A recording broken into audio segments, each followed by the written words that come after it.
Here's how to create a simple and stunning table arrangement for your 4th of July celebration. Let's get started. First, cover your tables with a dusty blue polyester rectangle tablecloth. Then, add a red and white buffalo plaid table runner. Next, place gold charger plates with wavy scalloped rim on the table. Top them with navy blue dinner plates with gold ruffled rim.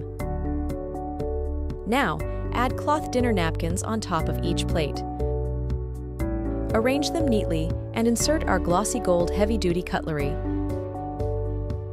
For the centerpiece, place a navy blue Mercury glass hurricane candle holder in the center of the table.